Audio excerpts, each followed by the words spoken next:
Welcome to the channel dear students. आज हम जो कैप्चर करने वाले हैं वो आपकी जो 12th की बुक है फ्लेमिंगो, उसकी first poem my mother at 66 by Kamala Das, उसे हम देखेंगे। और इस पोएम में मैंने किया क्या है कि जितनी भी मैं आपको पोएम्स प्रोवाइड करूँगी तो सबसे पहले मैं जो आपकी पोएट हैं या पोएटिस हैं उनके बारे में एक्सप्लेनेशन होगा, उनकी थोड़ी लाइफ हिस्ट्री को हम लोग डिस्कस करेंगे। उसके बाद जो आपकी पोएम है उसका एक्सप्लेनेशन भी हम देखेंगे लाइन टू लाइन, क्लियर। उसके बाद में जो आपकी पोएम है and you know very well, जितनी भी पोएम्स होती है उसमें बहुत सारे लिटरेरी डिवाइसेस का यूज़ किया जाता है उसे अच्छा बनाने के लिए, सुंदर बनाने के लिए। तो जब हमारा एक्सप्लेनेशन कंप्लीट हो जाएगा उसके जस्ट तुरंत उसी वीडियो में हम उस पोएम की सारे लिटरेरी डिवाइसेस को भी डिस्कस करेंगे, क्लियर। तो चलिए सबसे पहले स्टार्ट करते हैं। आपकी जो पहली पोएम है my mother at 66 by Kamala दास। सबसे पहले हम इसके कमला दास जी के बारे में देखेंगे, उसके बाद में एक्सप्लेनेशन, और उसके बाद में हम स्टार्ट करेंगे अपनी लिटरेरी डिवाइसेस का डिस्कशन। तो चलिए स्टार्ट करते हैं। सबसे पहले देखेंगे जो आपकी ये पोएम है माय मदर एट 66, इसकी जो राइटर है उनके बारे में। सी इज़ द पोएटिस कमला दास। तो चलिए सबसे पहले देखते हैं कमला दास के बारे में। इनका जो लाइफ सर्कल है वो है 1934 से 2009 तक, यानी कि इनका जन्म जो हुआ था वो हुआ था 1934 को, और इनकी जो डेथ हुई थी वो हुई थी 2009 में। इनका जन्म मालाबार केरला में हुआ था। She is recognised as one of India's foremost poets, जो बहुत ज़्यादा फेमस पोइट हैं उनमें से एक ये हैं। Her works are known for their originality, versatility and indigenous flavour of the soil. It means indigenous का मतलब वहाँ पर है कि वो जिस क्षेत्र की रहने वाली थी, सपोज दैट वो अगर केरला साइड की रहने वाली थी तो उनके जो वर्क्स थे उनमें कहीं ना कहीं उनके क्षेत्रीय फ्लेवर भी उनका होता था, ओरिजिनलिटी थी उनके वर्क्स में और वर्सिटैलिटी भी थी। कमला दास has published many novels, short stories in English and Malayalam under the name of Madhavi कुट्टी। इनका पेन नेम था माधवी कुट्टी। Yes, this is very important fact. जो इनका नेम था पेन नेम, इट मीन्स बहुत सारे पोइट्स होते हैं जो अपना खुद का एक एक्स्ट्रा नेम रख लेते हैं अब जब वो अपनी राइटिंग करते हैं, तो कमला दास ने रखा था Madhavi Kutty, clear. This is very important fact.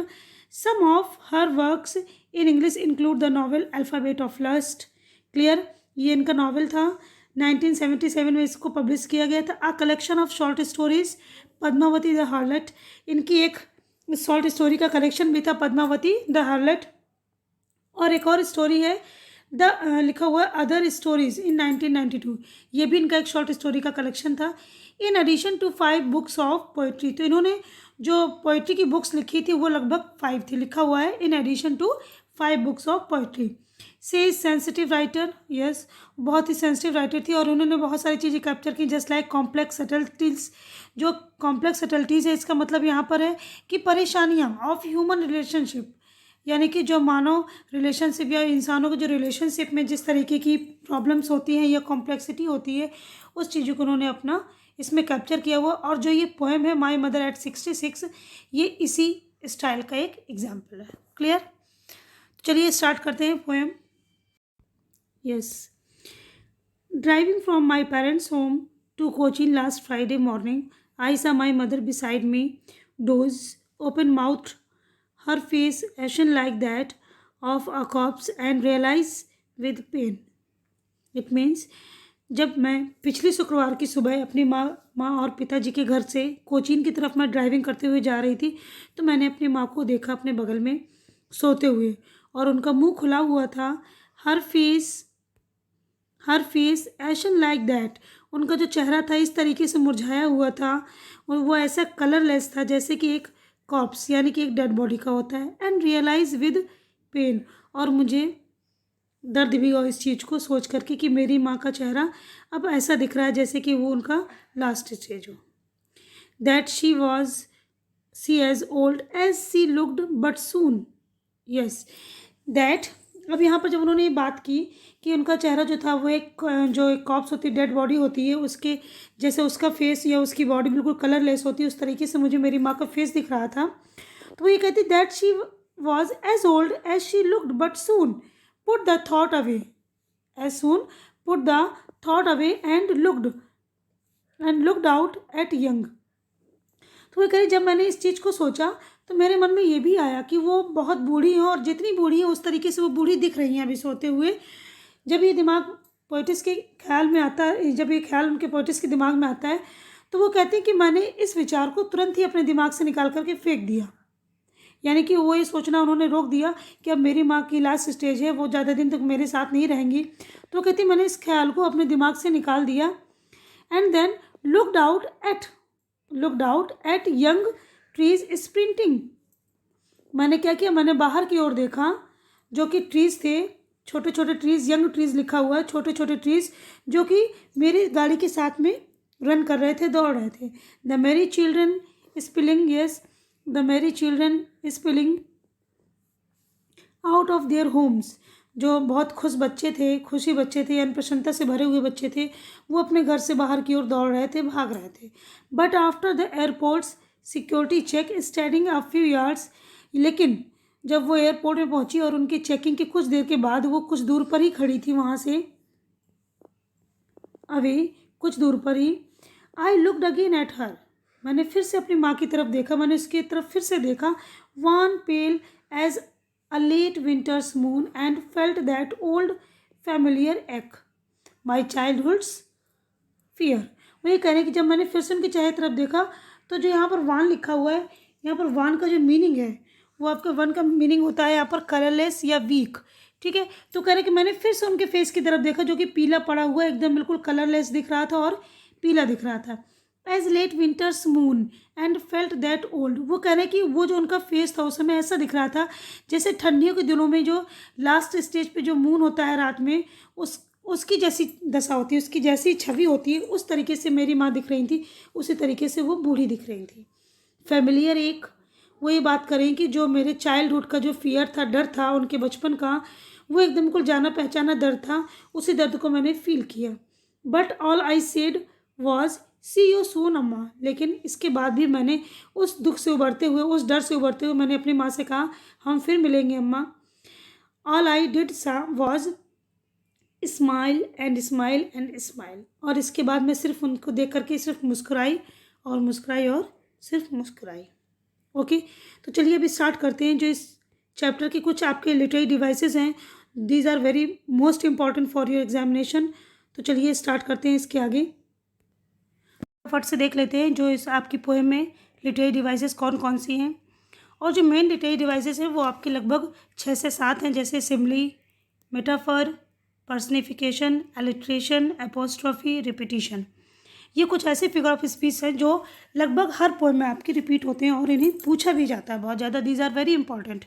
Clear. तो चलिए स्टार्ट करते हैं सिमली से। सिमली के बारे में वेरी वेल हम लोग बहुत अच्छे से जानते हैं कि जब हम सिमली यूज़ करते हैं तो उसमें हम कंपैरिजन करते हैं, और कंपैरिजन करने के लिए हम एज और लाइक जैसे वर्ड्स का यूज़ करते हैं। क्लियर। तो चलिए देख लेते हैं कि आपकी इस पोएम में इसका यूज़ कहाँ पर हुआ है। Yes, in this line action like that of a cops, like, हम लोगों ने यहाँ लाइक वर्ड यूज़ किया है इस पोएम में, पोएट ने यूज़ किया है like.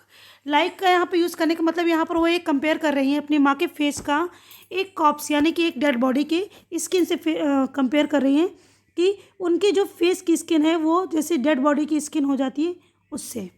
Clear. Come to the next, last में चलते हैं। आपका एक एग्जाम्पल यहाँ पर सिमली का दिया हुआ है, one pale as a late winter's moon and felt that old. Clear. वो यहाँ पर एक लेट विंटर यानी कि जो सर्दियों के टाइम पे मून होता है वो बिल्कुल बूढ़ा सा दिखता है लास्ट टाइम पर, उससे कंपेयर की उन्होंने अपने माँ के फेस के पेलनेस से यानी कि पीलेपन से और मुरझाएपन से, यू कैन से कि कलरलेस से। Clear. Okay, come to the next figure of speech. वो आपका फिगर ऑफ स्पीच है मेटाफर। मेटाफर में जो आपका यूज़ हुआ है वो यूज़ हुआ है आपका in this line, trees sprinting the merry children spilling out of their homes. इसका मतलब यहाँ पर ये है कि देखिए ना तो यहाँ पर एज वर्ड का यूज़ हुआ है और ना ही आपका लाइक वर्ड का यूज़ हुआ है, लेकिन यहाँ पर उन्होंने कंपेयर की है और जिससे कंपेयर किए उसका भी यहाँ पर जिक्र नहीं है। इसका मतलब यहाँ पर मेटाफर है। तो आप यहाँ ये देख सकते हो, ट्रीज स्प्रिंटिंग का मतलब यहाँ पर होता है कि पेड़ दौड़ रहे थे, पौधे दौड़ रहे थे उनके साथ में। तो इनका मतलब ये था कि जो उनकी मदर की एज है या उनके मदर का जो लाइफ का जो टाइम है वो बहुत तेज़ी से निकल रहा है।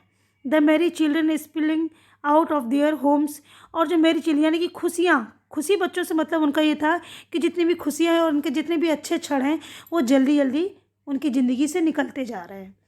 सो दैट्स वाई ये आपका एग्जाम्पल मेटाफर का होगा। नेक्स्ट देखते हैं रिपीटिशन का। जो रिपीटिशन का आपका एग्जाम्पल है वो लास्ट लाइन में है। We can see here all I did was smile and smile and smile. जब हम रिपीटिशन वर्ड का यूज़ करते हैं, इसमें किसी भी वर्ड को ले लेते हैं, उसे बार बार रिपीट करते हैं ताकि जो हम अपनी बात को बोल रहे हैं उसमें हम जोर दे सकें, एम्फसाइज करने के लिए। तो जो पोइट हैं उन्होंने स्माइल वर्ड का यूज़ किया कि मैंने सिर्फ और सिर्फ वहाँ पर स्माइल की और स्माइल की। तो ये आपका हो जाता है रिपीटिशन का एग्जाम्पल। दूसरा देखते हैं एपोस्ट्रॉफी। तो you know very well, apostrophe में हम किसी भी चीज़ को एड्रेस करते हैं, किसी को भी एड्रेस करते हैं किसी भी नेम से।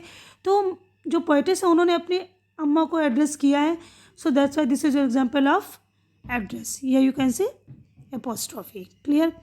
अब बात करते हैं यहाँ पर आपके पर्सनिफिकेशन। पर्सनिफिकेशन कहाँ यूज़ हुआ है? तो just come to the top. Yes, trees sprinting, इसका मतलब क्या हुआ कि ट्रीज दौड़ रहे थे। और पर्सनिफिकेशन में होता क्या है कि जो ह्यूमन क्वालिटी होती है वो किसी और के ऊपर रख दी जाती है जो कि ह्यूमन ना हो। किसी भी चीज़ में हम ह्यूमन क्वालिटी को दिखाते हैं लेकिन वो ह्यूमन नहीं होता है। तो वी कैन सी हियर जो आपके ट्रीज़ हैं वो स्प्रिंटिंग कर रहे हैं, दौड़ रहे हैं, तो ट्रीज़ दौड़ तो पाते नहीं हैं।